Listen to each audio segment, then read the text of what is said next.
Lumos everyone. In one of our first videos about Voldemort, we want to touch on the topic of his Horcruxes. And to be precise, the issue of their security. Or, should we say their insufficient security? Disputes about this topic periodically arise among Potterheads, so let's dive right into it. My name is Jay, and you are watching Fantasy Beyond. The prevailing opinion is that Voldemort actually secured his Horcruxes too weakly. And why did he take exactly those objects and hide them so openly, in places where literally crowds were running around wanting to destroy his anchors of immortality? Well, let's try to consider this question. Firstly, let's start with why Voldemort did not choose some ordinary simple objects for the vessels of his torn soul, but instead took significant artifacts of the magical world. Namely, the legacy of the founders of Hogwarts themselves. From a practical point of view, taking some garbage things or taking great artifacts makes no difference, right? But there are several reasons for why Voldemort chose exactly these objects. The first is that Voldemort simply had a big ego and considered himself the most powerful wizard. And what is worthy of the greatest and his fragments of the soul, if not the greatest artifacts of the past? Here of course one can object. How there is no difference? After all, everyone knows about the existence of artifacts, which means Horcruxes can be potentially found and destroyed, which is exactly what happened. That's right. However, there is one small thing. In order to do this, to find and destroy them, you need to know that Voldemort has Horcruxes in the first place. And it is also necessary to understand Voldemort's character and what kind of artifacts he was able to find. Take Helga Hufflepuff's cup for example. How many people knew that Tom had it? And yes, actually, you need to know that Voldemort collects not just magical artifacts, but artifacts of the founders of Hogwarts, and all of them, not just his Slytherin ancestors. That is, if we forget that the diary and the snake are not related to the relics of antiquity at all. Here again one can object. Well, let him collect relics, but why did he choose such obvious places for their protection? Why was the defense so weak and vulnerable that 3 young wizards managed to find and then break these Horcruxes? And that's where we begin a more detailed analysis with each Horcrux and its protection separately. Are the places really so obvious and was the defense so weak? So the first Horcrux in the chronology of its creation and mention in the books, is the diary of Tom Marvolo Riddle, created by killing Myrtle Warren with the basilisk. Which by the way suggests that it is not necessary to use Avada to split the soul, any murder can potentially break it into pieces. This Horcrux was created by a 16-year-old Tom, and after his graduation, young Riddle did not part with his diary. But back to the subject of the video, it is unknown where exactly Voldemort kept the diary all these years after. But it is known that from some point, the diary goes into the vault of one of his closest servants. From this point of view, Voldemort really put up an extremely weak direct defense, with the main frontier now being one and only, Lucius Malfoy. But it was not so much the issue of security that played a big role here, as the masking potential. And in this sense, Malfoy Manor becomes an ideal place to store the item, because among the abundance of artifacts it would be extremely difficult to identify Voldemort's Horcrux, especially such as a diary. As we can remember from the books, this Horcrux survived through the entire First Wizarding War, as well as a dozen post-war years. But still, it is worth admitting that the protection of this particular Horcrux was delivered rather weakly, since it was destroyed almost by accident. Well, let's move on to the second Horcrux according to the same chronological framework, namely the Ring of Marvolo Gaunt. It is also the Ring of Cadmus Peverell, with the Resurrection Stone. This Horcrux was created by killing the Riddle family. The question of its protection is extremely interesting, because we remember what Albus Dumbledore told about how he found the ring. It was hidden in the Gaunt Shack, protected by many powerful spells, including the same curse that burned Dumbledore's hand when he tried to put on this ring, which ultimately doomed him to death. That's where our theory begins. Contrary to some opinions, this curse was not caused by the very fact of interaction with the Horcrux, since they are not able to do this. All of the other Horcruxes that we saw in the books were quite safe to touch and put on. So when Salazar Slytherin's locket was worn, they only experienced a psychological impact, and did not die from curses in any way. Same goes for the diary, both Harry and Ginny even wrote in it, and none of them suffered limb injury or instant death. The second point is the curse itself. It was not connected to touching the ring. Dumbledore received it only by putting the ring on his finger and not at the moment of taking it in his hand. And at the same time the curse was clearly set in such a way that it killed the victim instantly, like for example the same curse of the opal necklace.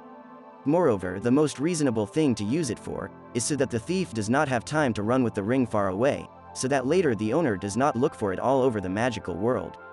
This shows that Voldemort defended his ring quite wisely, since it was the type of magical protection that only a wizard of Dumbledore's level could break. But back to Voldemort and his other trophies.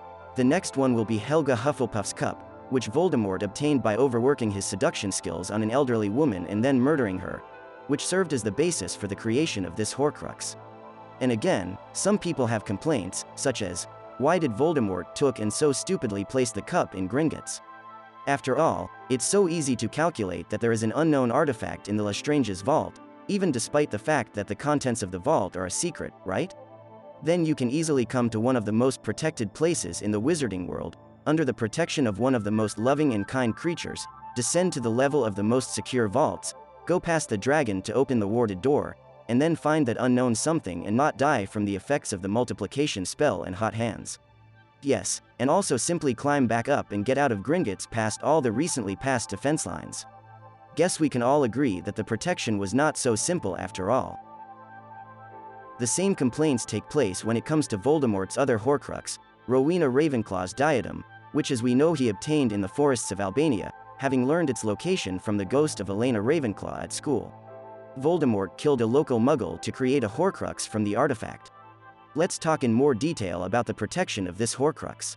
On the one hand, taking the diadem from the forests of Albania was unnecessary, because surely no one could accidentally find it there in the first place.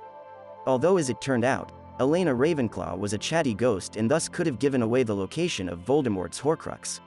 And eventually it would have been found, even if it had taken the searchers to stick their hands into all the hollows of trees in the forests of Albania for 10 years. On the other hand, Tom is constantly being accused of carelessly taking and throwing the diadem into the room of requirement. They say it would be no different, if not even better, to just throw it at some dump. Although that form of the room of requirement where the diadem lay was the most natural landfill, where millions of tons of all kinds of items were stored, only it was located in an elite area, in Hogwarts. Harry managed to find the diadem mostly because of his luck, when he suddenly remembered that of all the millions of items, he had put a potions textbook under the diadem. That is, Voldemort actually placed the diadem in one of the most protected and secret places of the magical world, while cutting off the opportunity to find the diadem with the help of the only one who knew about it, the ghost of Elena Ravenclaw. But Voldemort was powerless against fate, and nothing would have helped against it. Harry's luck would have led him there anyway. Well, the last Horcruxes are Nagini and Salazar Slytherin's locket. We do not take into account Harry himself, because Voldemort did not know about him becoming one, which means he could not protect him. And Harry isn't exactly a Horcrux. So, Nagini is turned into a Horcrux by killing Bertha Jorkins. And protection of the snake was probably the most effective and simple one. Voldemort just kept her with him almost all the time, only occasionally sending her on particularly important tasks. Here, by the way, it is not entirely clear why Voldemort put a piece of his soul at such a risk. Although we should admit that Dark Lord tried his best not to risk it, like when he urgently took the snake from the Ministry of Magic in the 5th book or disguised her as Bathilda in the 7th and upon learning about the threat to her, immediately placed her in an impenetrable sphere. And finally, the Slytherin family locket. To turn it into a Horcrux, again some passing citizen was killed. And so the protection of this Horcrux was shown as the most thoughtful in terms of actions on Voldemort's part. There is a cave somewhere in the wilderness, and the entrance is also not the one you can easily pass. There's also a door sealed with blood in a lake that can only be crossed by a special boat that moves with only 2 people on board, which cuts off the path of a loner. And of course a certain potion that forces you to drink from the lake and thereby activates in Fury. This protection is usually criticized for the fact that Regulus Black was able to pass it before, which meant it wasn't strong enough. However, at the same time we forget that Regulus did not quite pass it, and he did not do anything by himself either. He was brought there by Creature, who actually participated in the test drive of the security system. This way Regulus knew how to open the door and how to cross the lake and could even get out of the cave. But no other wizard could have done it, and Albus with Harry don't count. Here is a very interesting thing with Inferi. How Voldemort brought so many Inferi, and why he practically did not use them in the Second Wizarding War or in the Battle of Hogwarts even? Inferi are not just dense bodies, they are raised by dark magic and subjected to the will of a necromancer. So any necromancer would have raised at least Albus Dumbledore from the grave to distract and intimidate the defenders. But as we were told in the 6th book, Inferi themselves behave very strangely in the cave. Inferi of the cave were just programmed for a certain action. That is, they were almost autonomous, since Voldemort did not control them and did not even know that the cave had actually turned into a passageway for anyone to enter. Well, the curious thing here is how Inferi aggressively tried to attack Harry and even drag him away. But for some reason, it seems that Dumbledore was completely ignored as a poisoned one. As a result, weakened Albus unexpectedly hit the undead with a fire-summoning spell, Firestorm. So maybe it's not such a good idea to use Inferi on the battlefield after all. Summing up, we can say that Voldemort still adequately approached the protection of his Horcruxes. And all the gaps that seem so obvious to us are mostly due to our omniscient view of the reader and the viewer from the outside. What items Voldemort should have chosen for his Horcruxes, in your opinion? And where would you advise him to hide the fragments of his soul? Share your thoughts in the comments, it will be very interesting to find out. This is where our Minute of Magic ends. If you liked this video, please subscribe to my channel and click the bell to receive notifications about new videos. Thank you for watching, and see you soon.